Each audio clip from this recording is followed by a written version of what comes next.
आप देख रहे हैं आगाज फर्स्ट न्यूज। मैं हूं आपके साथ करुणा तिवारी। आज हम बात करेंगे बिहार में होने वाले उपचुनाव की, जिसमें तेजस्वी यादव और मुकेश सहनी की जोड़ी एक नई राजनीतिक ताकत के रूप में उभरती दिखाई दे रही है लोकसभा चुनाव के वक्त से ही। क्या यह जोड़ी चुनावी मैदान में बाजी मारेगी या एनडीए अपनी जीत का परचम लहराएगी? यह सवाल इस समय बिहार की राजनीति में गरमाया हुआ है। बिहार के इस उपचुनाव का महत्व इसलिए भी बढ़ जाता है क्योंकि इसे अगले विधानसभा चुनाव से पहले का ट्रायल माना जा रहा है। यह चुनाव न केवल सीटों का फैसला करेगा बल्कि राजनीतिक समीकरणों को भी साफ कर देगा। बता दें कि जनता के लिए यह मौका है यह देखने का कि उनके नेता कितनी सच्चाई और जिम्मेदारी के साथ उनके मुद्दों को हल करने की दिशा में काम कर रहे हैं। अब बात करते हैं इस उपचुनाव में तेजस्वी यादव और मुकेश सहनी की जोड़ी की। तो तेजस्वी यादव जो राष्ट्रीय जनता दल का चेहरा है, युवा नेता है, बिहार में गठबंधन के नेता के तौर पर उभरे। उनके साथ मुकेश सहनी है जिनकी पहचान मल्लाहों के बेटे और विकासशील इंसान पार्टी वीआईपी के नेता के रूप में है। पिछले चुनाव में मुकेश सहनी एनडीए के सहयोगी थे, लेकिन इस बार वे महागठबंधन का हिस्सा है। उनके समर्थन में महागठबंधन को पिछड़ा वर्ग और मल्लाह समाज के मतदाताओं का समर्थन मिलने की संभावना है।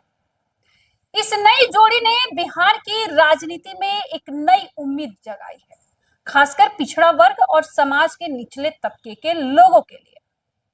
एनडीए में बीजेपी और अन्य दल शामिल है। इस बार एनडीए में कुछ बड़े चेहरे और लोकप्रिय नेता नहीं है, लेकिन बीजेपी अपनी चुनावी मशीनरी को मजबूत कर रखी है।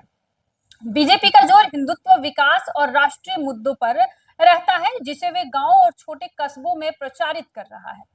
एनडीए के लिए सबसे बड़ी चुनौती महागठबंधन की एकजुटता है, लेकिन वे अपने मजबूत संगठन और सरकार में उनकी उपलब्धियों के दम पर उपचुनाव में जीत हासिल करने की कोशिश करेंगे।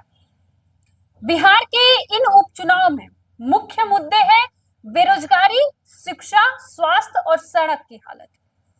ग्रामीण क्षेत्रों में बिजली और पानी की कमी भी एक बड़ी समस्या है जो एक मुद्दा बनी हुई है। इसके अलावा अगर बात करें तो शराबबंदी कानून जो मुख्यमंत्री नीतीश कुमार की सरकार ने लागू किया था, ये भी चर्चा में बना हुआ है।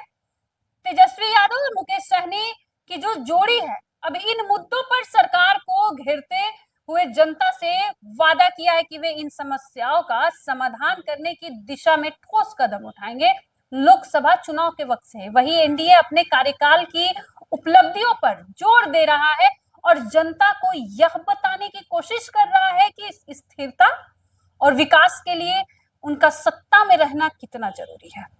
इस बार के उपचुनाव में युवाओं और महिलाओं का वोट बैंक काफी निर्णायक साबित हो सकता है। तेजस्वी यादव की बात करें तो वो युवाओं के मुद्दे को जैसे रोजगार और शिक्षा पर ध्यान केंद्रित कर रहे हैं, जो उन्हें युवाओं के बीच काफी लोकप्रिय बना रहा है। वहीं मुकेश सहनी की बात करें तो उनकी जो छवि है युवाओं में अच्छी है, खासकर पिछड़े वर्गों के बीच में। वही महिलाओं का एक बड़ा वर्ग है जो शराबबंदी के कारण एनडीए का समर्थन करता है। नीतीश कुमार के शराबबंदी कानून से महिलाओं में एक सकारात्मक प्रभाव दिखाई दे रहा है, जिसे वे आगे भी जारी रखना चाहती है। इस प्रकार महिलाओं और युवाओं का रुझान जो है इस उपचुनाव में निर्णायक साबित हो सकता है। अगर तेजस्वी यादव और मुकेश सहनी की जोड़ी इस उपचुनाव में सफल होती है, जीत जाते हैं, तो इसका मतलब होगा कि बिहार की राजनीति में बदलाव का संकेत है। महागठबंधन को एक नई ताकत मिलेगी और तेजस्वी यादव का राजनीतिक कद और भी ऊंचा हो जाएगा।